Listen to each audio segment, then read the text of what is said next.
The background for the DeBoll Award, it's primarily to recognize significant contributions to occultation science and the work of the International Occultation and Timing Association. It's named in honor of Homer F. DeBoll, 1920 to 1990. He was an organizer of grazing occultation expeditions in the Midwest USA beginning in the late 60s. He suggested the name of the International Occultation and Timing Association. He was a founding officer of Iota in 1975 and then the secretary-treasurer, and he was the first editor of the Occultation newsletter from 1974 through 1990. Next slide, please. Previous awardees are shown on this slide. 2007, David Harold. 2008, Edward Goffin. 2009, Stephen Preston. And Steve is now sitting at my computer advancing slides, so he's a multitasking kind of a guy. 2010, Hristo Pavlo. 2011, Scotty Dagenhart. 2012, Keshia Mayashita. I'm seeing a couple of nods in the room, so I'm guessing I'm getting confirmation. I hate to murder somebody's name. And then in 2013, Graham L. Blow in New Zealand. Next slide, please. I look forward to the day when we have 20 or 30 names up there and we just start skipping, naming everybody. Background for the Laird Award, it's very similar to the DeBoll Award, except it's designed to recognize people whose primary contributions to Iota happened more than 15 years ago. It's named in honor of David E. Laird, 1931 to 1968. He was a physics teacher in Cincinnati, Ohio, an organizer of grazing occultation expeditions in the Midwest beginning in the early 1960s. He published articles, one that is notable as Have Telescope Will Travel in October of 1966. He confirmed the existence of a giant impact basin on the lunar far side, suffered from leukemia, and died at the early age of 37 in 1968. Next slide, please.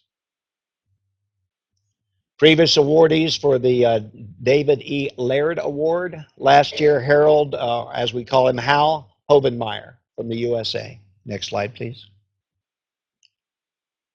Okay, so I'm looking to see, could I have that blue bag that's sitting on that shelf? Might as well give myself the awards to work on. We just set it right here. Thank you. We always go through an interesting discussion. Everybody that's a participant in the awards committee has a very strong personality, or they wouldn't be there. And we're a very candid, open, blunt group, especially with one another in private email communications. And so the awards nomination process began in June with the solicitation of nominees.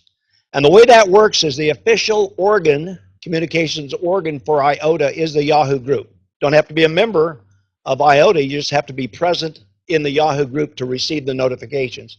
And then everyone who receives it is invited to scatter or broadcast or send that call for nominees as far and wide as you can.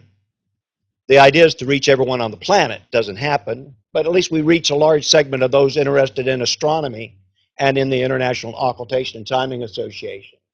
And so the participants in the award this year, we always invite prior recipients, and these are the ones that were active this year. And then there's a few of us that are on that were selected by David Dunham a long time ago. In my case, 6 years ago, I think. In Colin Haig's case, maybe 8 years ago. Has been with the award committee since its inception. And but basically, it's the prior awardees that now go through the process of doing the selection. And these are the DeBoll awardees. Okay, next slide, please. And our goal, of course, is to select the awardees for this year. Who's eligible for the award? Anyone who's made a significant contribution to the science and work of Iota. We exclude the sitting Iota officers and those that are on the awards committee. And Iota membership is not required in terms of, do you have to be a member in order to be considered? And the answer is no. You have to make a significant contribution. Who can make nominations? Again, no defined restrictions at this time. The call for nominations is made through the Yahoo group, and we encourage as many who will to make the nomination. Next slide, please. The nomination often comes in to me, and then I forward it to the entire committee as a list all at one time, and all supporting materials that I receive. And if I receive a nomination that's just the person's name, then that's all that's forwarded to the committee to consider. And we noticed this year a number of names were submitted to the committee that we were unfamiliar with. And if the nominating person doesn't write up a paragraph or two describing who this person is and what they have done, well, then we have very little to consider other than their name as a committee. So I would encourage those who are making nominations to formalize that nomination process in terms of supporting documents. We received a total of 18, 5 individuals for the DeBoll and 3 individuals for the Laird, and 2 were ineligible because they were sitting officers of Iota. Some nominees were nominated more than once. One individual was nominated 8 times. And I'm here to tell you, being nominated 8 times is a wonderful thing, but it doesn't necessarily mean you're going to win, because we don't do it by a vote. We do it by a consensus process. We literally debate it amongst ourselves to determine who will gain or receive support from the entire committee if we can. We communicate with one another by email. It's all private between the committee members. This year we deliberated for a period of time. And in the second round, we had a unanimous group of selectees. Next slide, please. An effective nomination is a well-written essay that documents who they are, what they did, and when they did it, and how they did it. Our approach was discussion to reach consensus. We only consider the documentation that's considered in the initial round, but then what we end up doing is searching for their name and finding out as much as we can about them to distinguish between one nominee versus another. Often it's the personal experience of the committee member that it carries the weight of the day. If you're well known to a committee member, there's an advantage to being unknown to a committee member, because you end up having a champion on the committee. Members were asked to select their top pick and considered for discussion. And that basically means if I have 5 nominees and I select 1, 2, or 3, then all 3 will be selected. In the second iteration, we asked them to reduce their selection to just their first priority. And the way the committee works, sometimes that's not good enough, and you end up with a second or a third choice in the second round. But ultimately, we ended up with a unanimous decision for both the DeBoll Award and the Laird Awards. Next slide, please. So the recipient for 2014 for the Homer F. DeBoll Award is Brian Loader. Is he happen to be with us by chance? Okay, would you invite him? And Steve, it's going to be hard for you to be there and be here too, unless you want David to take over the presentation part.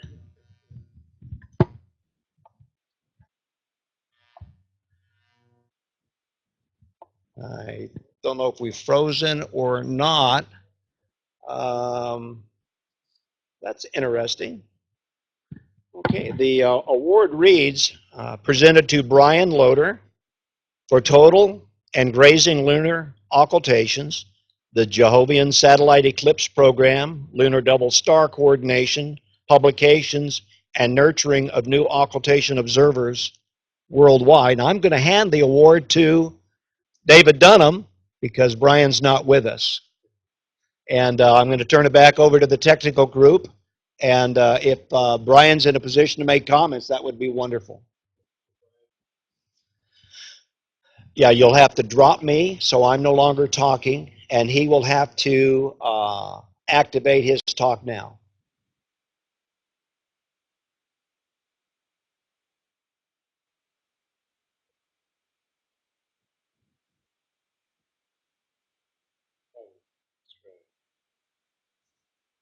Yes.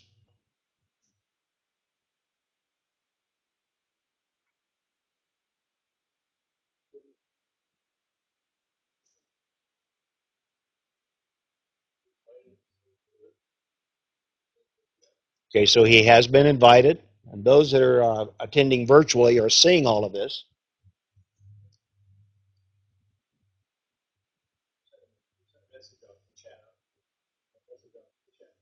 Okay.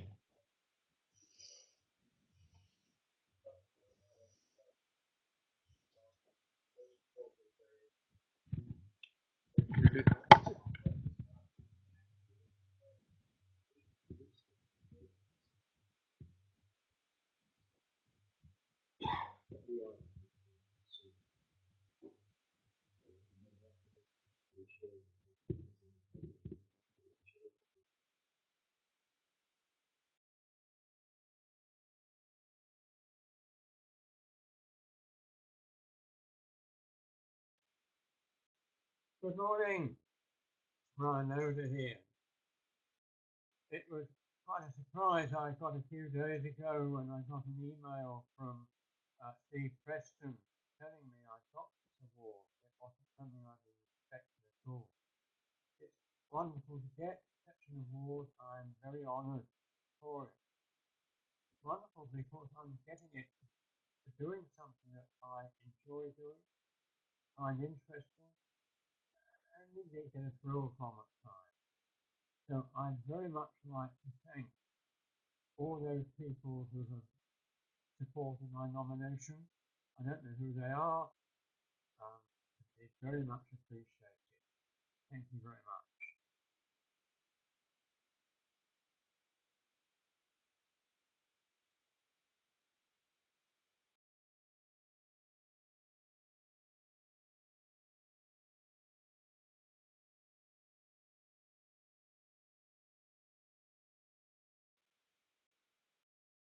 Could you not hear me?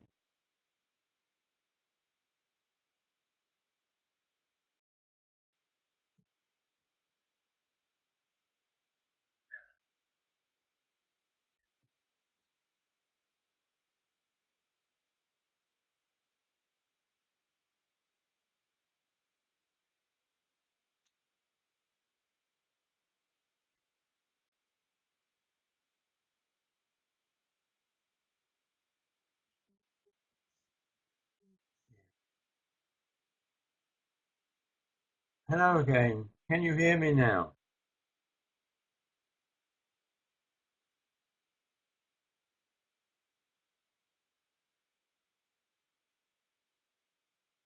Right. I'd like to thank again all the people who supported my nomination. It was a very big surprise when I got Steve Preston's email a few days ago telling me I got this award. It's great to have an award for doing something that you enjoy doing, that you find interesting, and indeed at times you get quite a thrill from. So yeah, my thanks for this award, and I'm very honoured to receive it.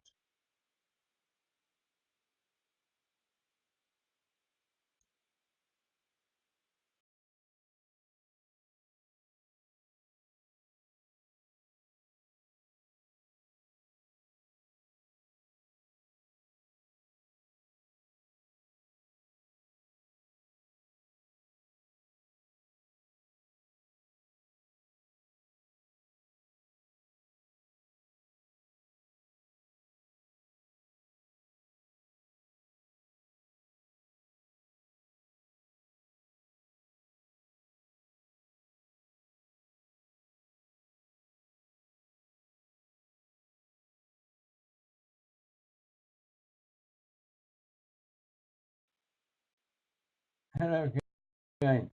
Um, I see one or two people sending messages. Um, One of the things about the sort of work I've been concerned in, one of the aspects of it, the double star work, is it is very much a cooperative effort. We need observers, plenty of observers to get good results. And I know there's quite a number here that are tuned in. And I'd like to thank all of those people for the results they've sent me. It's a very satisfying job to do, and it fulfills an interest I had a long time, even before occultations, in double star work. So I've combined the two together.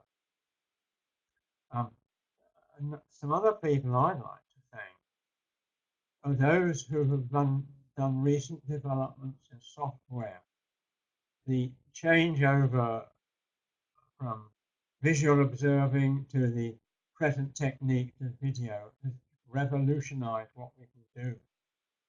And it's the software that's been developed predicting and analyzing results that has really helped. So thanks to those as well. And finally, I'd like to thank again the committees for selecting me to have this award. It is indeed an honor. And I'd like to wish you a good meeting and hope the Iota meeting goes well. Thank you.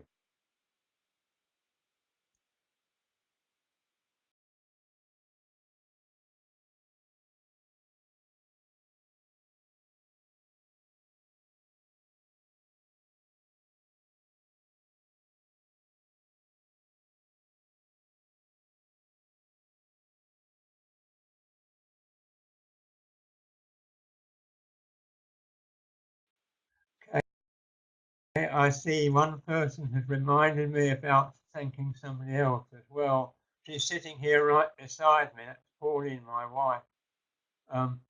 She's always encouraged me in this job, and she's put up with me getting up at all sorts of odd times of night, never complained. Mind you, she's not very often aware that I get up either. So thank you, Pauline.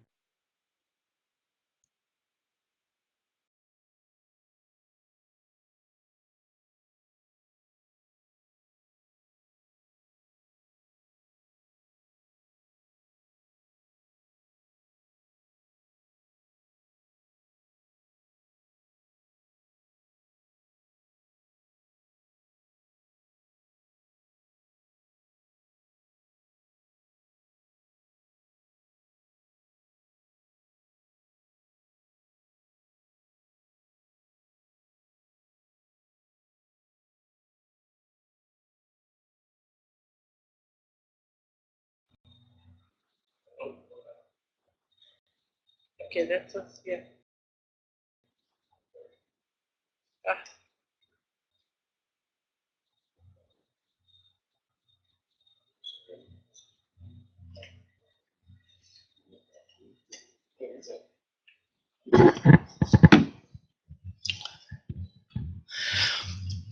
I'm going to read some information that so all of a sudden I can hear myself on the speaker here in the, all of a sudden. Brian Loader joined, how's that pronounced? R-A-S-N-Z? Renz? Royal Astronomical Society, New Zealand. Occultation section in 1980, and immediately adopted a prominent role as a prolific observer of total and grazing occultations. In the same year, he instituted the Jovian Satellite Eclipse program, which he then coordinated for more than 20 years. He promoted and coordinated observations of the mutual events of the Galilean satellites across multiple seasons.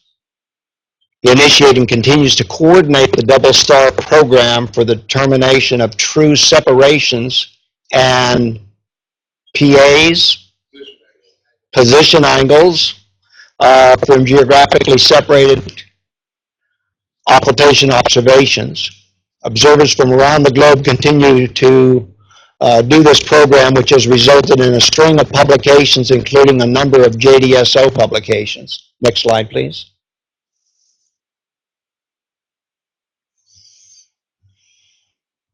Brian continues to be one of the top observers of lunar occultations worldwide, as he has been for the observation of minor planet occultations within the Australia-Asian region since predictions first became available. In 2010, Brian reported on 46 events. John Talbot noted Brian has also been a regional coordinator and reducer for total occultations for many years, a role which he has required him to interact with and provide advice to almost every new observer in this part of the world. Together with his wife Pauline, Brian has for many years prepared and published annual summaries of upcoming bright, total, and grazing occultations for all of Australia, Asia. These have materially assisted in attracting new observers to these events, and these comments came from Graham Blow. Next slide, please.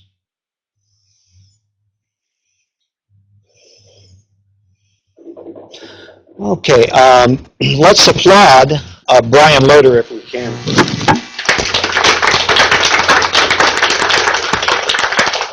The best part about an applause when you're doing it this way is I can look over and see the lights go all the way to the top, so I know people around the world are hearing this. Okay.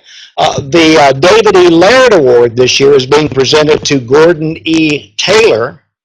The plaque reads, for being the father of asteroidal occultations, his role in predictions for both lunar and planetary events, and truly pioneering occultation work since the 1950s. Gordon E. Taylor. So who wants to receive this award for Gordon? David, would you like to step up again? It is appropriate. You were among several that nominated him. Okay, and so next slide, please. Now, I assume he's not with us in the queue? This is the photograph of Gordon that I was able to find associated with his publication work. Next slide, please. Okay, Gordon E. Taylor is the father of asteroidal occultation. I think last year I made that comment about you. And this year, in his write-up for Gordon, he corrected me. Father of occultations, predicting these events since the early 1950s, and thereby securing the first definite observations of such events.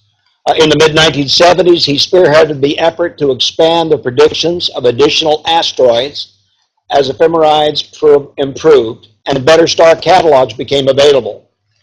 He was the first to use a special astrometric observations to improve the predictions of events, a technique which proved to be crucial before the release of the Hipparchus data in 1997. He worked closely with Iota for many of the first asteroidal occultations we tried, such as the occultation of Gamma Ceti A by 6 Herbie on 1977 March 5th that resulted in Paul Maley's observation of a secondary occultation, largely responsible for starting Iota's claim that some asteroids likely have satellites. Next slide, please. Is it still a claim? Oh, yes. Oh, okay. Gordon E. Taylor continued, besides occultations by minor planets, Gordon also predicted the occultations by major planets, notably the occultation of Regulus by Venus in 1959, July 7th, and the occultation of Beta Scorpii by Jupiter and Io on 1971, May 14th. Gordon also worked in Her Majesty's Nautical Almanac Office at the Royal Greenwich Observatory, where he was also instrumental in the programming for lunar occultation predictions and reductions, as noted by Alex Pratt in his article about occultation machines in the latest issue of JOA. He was the longest-serving director of computing section of the British Astronomical Society from 1974 to 2009, and these comments come from David Dunham. So let's congratulate Gordon. I wish we could have him here. Yes. I think we should do the international meeting in Australia or New Zealand. That would be my vote. Okay. Next slide. Okay. I presume Gordon isn't online.